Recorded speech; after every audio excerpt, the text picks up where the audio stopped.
get to injuries here in a second, but obviously very disappointing performance tonight. Really just starts with obviously our ability to take our week of preparation, even on a short week, and show up and play a lot better in all three phases. Got to coach better, specifically me.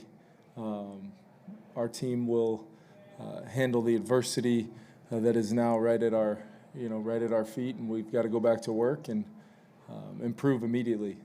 There's some things just overall, we've got to stop doing many things, sometimes very noticeable, sometimes things throughout plays that, the negative plays are stacking up against us, and where it seems like right now we take one step forward to take two steps back, and that's across the board, specifically on our offense. I thought the defense battled. They held them to 1 of 5 in the red zone and really kept us in the football game, and just did not do enough clearly offensively.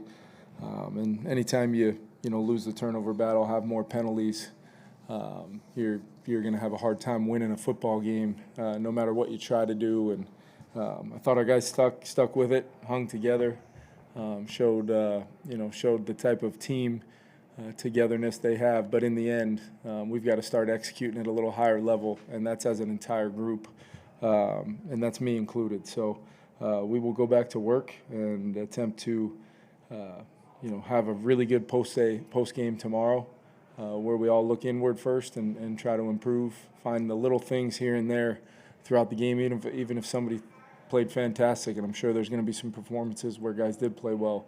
Are you playing to a standard that we talk about? And that's all of us, coaching staff included. So we've got to clean up our operation and clean up our procedure as well as our execution, and that's going to be a theme that we will continue to focus on. I thought our fans were phenomenal, which obviously makes it sting even more, knowing that we had that kind of atmosphere and that kind of support from our fan base.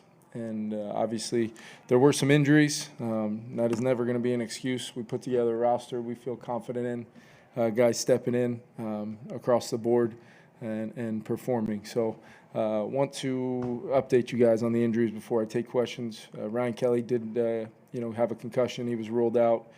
School also had a concussion. He was ruled out.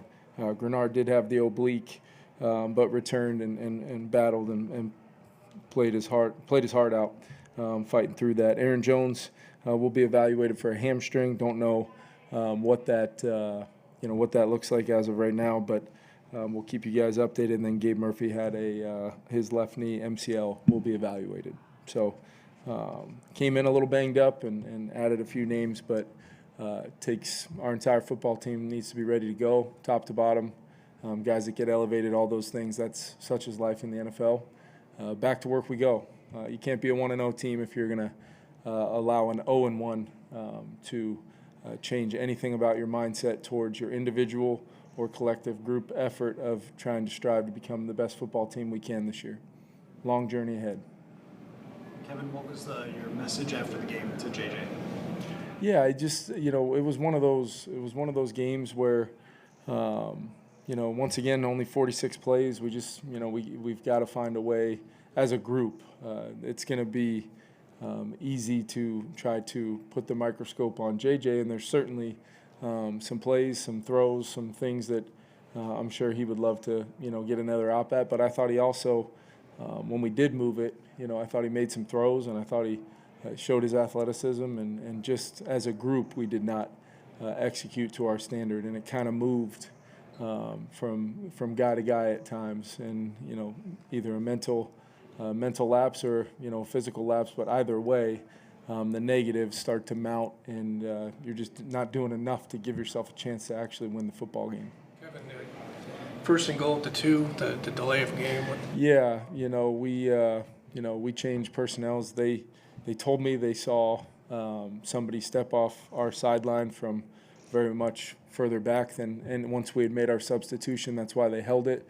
I got to go back and see it. Obviously, I'm looking down at the area around the goal line, but my expectation was, at some point during that end of clock sequence there, he would, when they had an opportunity to sub, he would step away, and he just didn't, and We subbed, and got the play in before the headset communication went out. Thought we'd get the playoff and potentially get a runoff there. Then we get moved back, we take a sack, and that sequence was essentially over. So when we get, especially in a game like this, that's a critical time to put the ball in the end zone and see if we can turn the momentum and allow our defense to play with a little bit of momentum, which they were never able to do. Any momentum they had was able to overcome our sluggish performance on offense, and you've got to play complementary football. That's the way we're going to build our game plans. That's the way we're going to build ourselves as a team, and it's going to take all three phases for 60 minutes when you're playing against anybody in the NFL. I thought Atlanta, you got to give them a lot of credit. They came in, Raheem had his guys ready to go, and they beat us. Kevin, some of the sacks and pressures where they had guys coming in unblocked, what was the theme of why those things happened when they had so many free runners? Yeah, I think there was definitely some times where some guys got beat in some one-on-one situations. Got to go back and see exactly, Ben, kind of what happened there. But you felt it certainly in the first half there, and then Ryan goes down in the second quarter, School goes down in the third. We've got some guys stepping in and trying to play. You're trying to help as much as you possibly can from a schematic standpoint with help here and there, specifically on the edges. And then we had a miscue, kind of on the fumble was a little bit of a mental error there, and we've got to get that cleaned up because that was critical. Moment in the game where we got some good field position and we had a chance to once again try to capture the momentum in the game, and we just didn't do it. Had a chance at Speedy at one point on a 3rd and short. Thought it would be our best chance to try to get a one-on-one for one of our guys down the field, and just overshot it a little bit. And so there was just, could we make that one play? Had a close to a 20-yard run and get flagged for a holding call that set you back. So it just seemed to me, Ben, that it was, it's the sacks come from a lack of execution sometimes on that down. Sometimes it's on a previous down. But 46 snaps, and I believe we had 49 last week. We just got to have more plays. We got to possess the football. We've got to find a way to stay on the field longer because it's an important part of how we need to play as a team, especially against a team like that. On that sequence you mentioned with Speedy, I think the ball's around 30, 28, something like that. 4th down, do you think about that, or is it? Yeah, we had, we fumbled a snap early on when I was pretty aggressive there with that 4th down early. It was inside of a half a yard, and it looked like the ball came, JJ might have bobbled the ball a little bit, and then we didn't get that, gave the defense a short field. They held them to 3.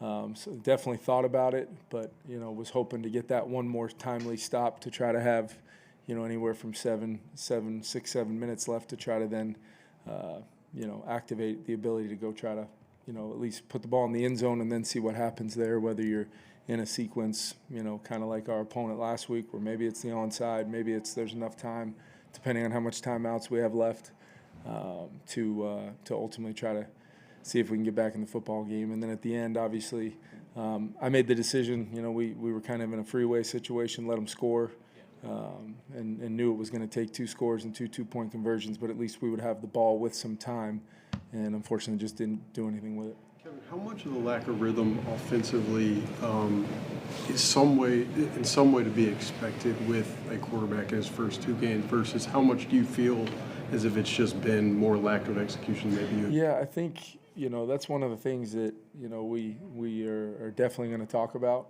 as a coaching staff, because, like, first half last week, when you're talking about, okay, you're on the road, maybe there's some, first time on the road and things like that, communication can be tested, and I thought we improved as the game went on, specifically in the second half last week. But to me, being at home, having your snap count, having your cadence, you've got to eliminate any and all pre-snap penalties. Some of the straining penalties, like a holding call when a guy's in there, I think Walt was in there on his first snap, and just trying to strain, and those things are going to happen. The execution plays that are catastrophic are the ones that we've got to find a way, to eliminate, because against any team in the NFL, if you do some of the things we did tonight, you're going to make it really hard on yourself. Even if your guys are fighting and scratching for 60 minutes, it was not an effort thing in any one of the 3 phases. It's just we've got to find out, how we continue to strive to the standard of execution that's required. Like I said, even if a guy had a clean sheet for the whole night but had a catastrophic error, specifically around a young quarterback too, that's where we've got to try to find to elevate that bar and have the cleanest possible execution around him. That's why we put together the group we hope to put around him. Obviously, when you've got your backup center coming in the game and then your third tackle, playing a significant amount of snaps, it's going to be hard. But there's probably 10 teams that went through similar things today around the NFL. So you can't. I don't look at that as you obviously adjust and you try to help any way you can. But to me, the type of roster and team I believe we have, and I know we have, the expectation is we're going to do what's required to win a football game, and then we're going to compete down to the very end. Didn't think we did that tonight, specifically on offense from an execution standpoint, all around that huddle. And we've got to take a look at it. Guys got to try to find, look at themselves very much so. Like, am I doing everything on every single snap, all 46 of the snaps? Am I doing everything to do my job and be a trusted guy in that huddle? And once we get to that point with the type of guys we have, get as healthy as we can, I've got all the confidence in the world that we are going to, move the football and score points. This is going to be a process, for our team, and our young quarterback's going to, make some plays. He's going to, make some unbelievable throws, which a couple of those throws there that got us down to the 2 I thought were big-time plays. And then other times he's going to, have an attempt and just miss something a little long, and, we'll go back and try to fix it. But sometimes the fundamentals are going to be right, the techniques are going to be right, and he's learning on the fly right now. And the way you overcome that is by the full group's execution level being to a certain standard that we can go try to compete and win with. On the fumble that JJ picked up around the goal line there, looked like he was trying to get a pitch off to Jordan Mason. What happened on that play? Yeah, it was kind of a play pass. He just dropped the ball. It was kind of a play we've been practicing for a while. It just happened to drop the ball on the play, which is tough because you end up in a situation there where we might have had Justin potentially there with them kind of selling out to stop that play. Good sell by the guys up front. We just dropped the ball, and then we're trying to find a way to get the ball in the end zone from there. He was able to pick it up and at least get it thrown away, and then we had the sequence with the delay and then the sack, and then we were third and I believe goal from maybe the 14-yard line. So that right there in a nutshell is what the night kind of was, and there's nobody that's going to fix those things besides our coaches and players. We've got the greatest group ever in that locker room. I have nothing but confidence in our staff and myself to work with these guys and make sure we constantly chase improvement. And it's early in the season. We're a one-on-one football team that's going to try to win a game this week against a good team coming in, and we certainly want to make sure we play a lot better at home. That's for darn sure. Kevin, those first 2 runs, seemed to be a lot of mistakes, a lot of bad angles and missed tackles. What did you see from the sideline? Yeah, I thought our defense they tried to scratch and claw and play their hearts out, but I did think tackling against a good group, they've got some good guys when they got the ball in their hands. We had some players there. I thought Flo was doing everything he could to try to limit some of those runs and doing some things tactically. And we just missed some tackles early on in the game, and they were able to kind of sustain some drives from it. I thought it improved as the night went on, and then they just fatigued. We left them out there on the field far too much, I thought. Thank you.